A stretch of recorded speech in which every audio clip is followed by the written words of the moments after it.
भावना काय आहे?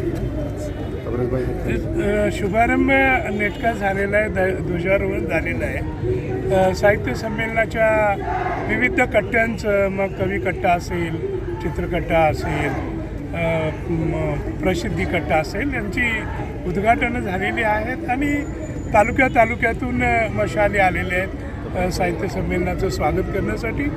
आणि एकूणच सातारकरांचा उत्साह मोठा दिसतो आहे. आणि त्याहीपेक्षा माझ्या दृष्टीनं महाराष्ट्र, बेळगाव, त्याच्यानंतर नागपूर, हैदराबाद इत्यादी ठिकाणाहून माय मराठीवर प्रेम करणारे अनेक रसिक इकडे दाखल होत आहेत आणि त्यांचा उत्साह पाहून आमचाही उत्साह वाढतो आहे.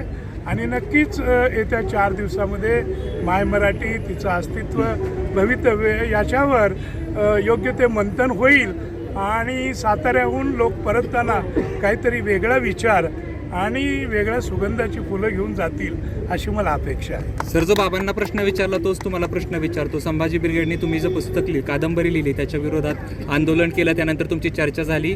त्यांनी असं सांगितलं की विश्वास पाटील माफी मागतील आणि ते पुस्तक या ठिकाणी विक्रीस उपलब्ध नसणार आहे. काय सांगायला?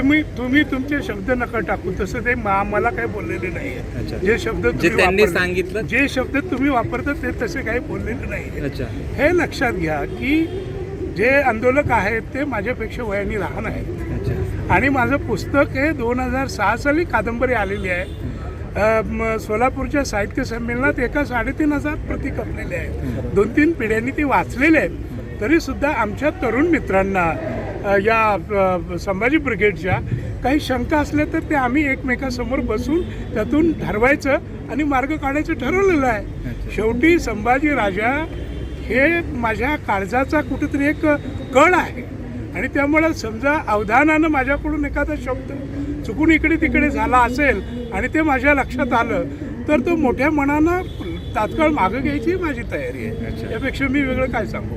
ठीक आहे, थँक्यू.